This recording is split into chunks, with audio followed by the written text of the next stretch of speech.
Film three idiot में एक scene था जिसमें कहा जाता है कि हम दुखी थे, लेकिन कोई था जो हमसे भी ज्यादा दुखी था। टीम इंडिया के अगर आप प्रशंसक हैं तो यह बात आप संजू सैमसन और युजवेंद्र चहल को कह सकते हैं। और यह सवाल पूछ सकते हैं कि क्या टीम इंडिया में इनका time almost thank you so much हो चुका है, टाटा बाय बाय, मतलब अब क्या इन्हें दोबारा कभी हम नहीं देखेंगे? यह सवाल बड़ा महत्वपूर्ण हो जाता है क्योंकि टीम इंडिया का ऐलान हुआ है ऑस्ट्रेलिया दौरे के लिए। हालांकि वर्ल्ड कप के जख्मों से हम और आप अभी उभरे नहीं हैं, हमें टेक्निकली घंटा फर्क पड़ता है कि इस सीरीज में क्या होता है, इंडिया जीतती है ऑस्ट्रेलिया जीतती है, क्योंकि ये दोनों देश की बी टीमें और बायलैटरल सीरीज वैसे भी हम जीतते हैं जिसका कोई मायने नहीं होता है। लेकिन फिर भी संजू सैमसन के पॉइंट ऑफ व्यू से या चहल के पॉइंट ऑफ व्यू से ये इंपॉर्टेंट हो जाता है क्योंकि एशियन गेम्स की टीम का ऐलान हुआ, इन दोनों का नाम नहीं था। उसके बाद वर्ल्ड कप का ऐलान हुआ, दोनों स्ट्रॉन्ग कंटेंडर थे। मतलब एशियन गेम्स में एक लॉजिक दिया गया कि ये बहुत स्ट्रॉन्ग है इसलिए नहीं ले जा रहे हैं। वर्ल्ड कप में कहा गया यार तुमसे ज्यादा स्ट्रॉन्ग लौंडे हमारे पास हैं इसलिए हम नहीं ले जा रहे हैं। और अब जब बी टीम का ऐलान हो रहा है तो फिर यहां पर भी जगह नहीं है। और हैरानी की बात दोनों के लिए है कि जडेजा कुलदीप परमानेंट स्पिनर हैं वहां पर, रवि बिश्नोई को यहां शामिल किया गया। संजू के लिए जितेश को ले आया गया है, केएल राहुल खुद है, ऋषभ पंत आने वाले हैं, तो दोनों का करियर क्या हो? ये बहुत इंपॉर्टेंट सवाल है और बहुत ही शॉकिंग फैक्टर है कि यार संजू सैमसन को जगह कैसे नहीं मिल सकती। ही इज प्लेइंग सिंस 2013, 14, 15 और एक भी वर्ल्ड कप में बंदा नहीं गया। I think he is the only captain from IPL franchise जिन्हें मौका ही नहीं मिलता। अब या तो इन्होंने कोई कांड कर दिया है या क्या समस्या है, क्योंकि जब T20 वर्ल्ड कप हुआ था तब संजू सैमसन उसका हिस्सा थे, स्ट्रॉन्ग कंटेंडर थे कि टीम में जाएंगे। उनको सिलेक्शन में मौका नहीं दिया गया, उनकी जगह नहीं बनी।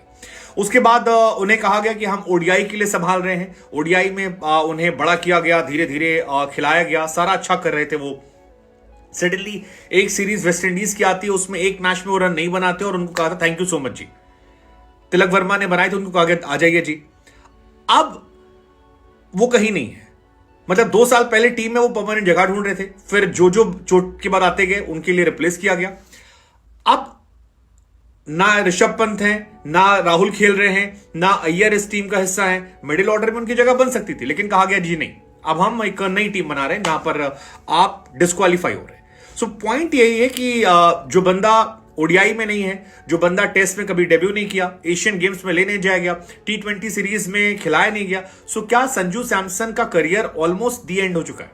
ये बहुत बहुत बहुत इंपॉर्टेंट क्वेश्चन है और ये सवाल उनके फैंस लगातार पूछ रहे हैं कि भाई क्या रिटायरमेंट ले लेना चाहिए, मतलब इट्स हाई टाइम कहीं और जाकर खेल ले।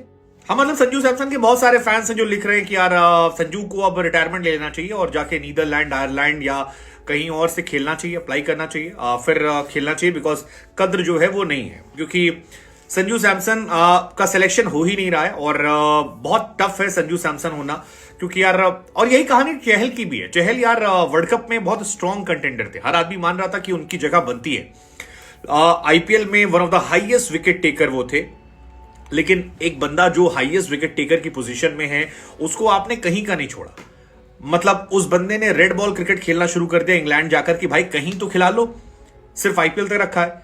ऐसी कहानी भुवनेश्वर कुमार की है, उन्हें भी थैंक यू कर दिया गया, कहीं दूर दराज तक नहीं, और उनका तो ऑलमोस्ट क्लियर कर दिया गया कि अब आपका टाइम जो है वो हो चुका है और अब आपको नहीं ले जाएंगे। लेकिन संजू की कहानी जो है वो थोड़ी पेनफुल है चहल की कहानी के साथ साथ, क्योंकि जब T20 टीम हुई तब उन्हें ओडीआई के लिए रखा गया, जब ओडीआई टीम तैयार हुई तब उन्हें T20 के लिए रखा गया, और अब जब फिर T20 की टीम तैयार हो रही है तब उन्हें कहीं का नहीं छोड़ा गया है। सो ये एक कहानी जो है ये उनके चाहने वालों को काफी परेशान करेगी और करनी भी चाहिए। और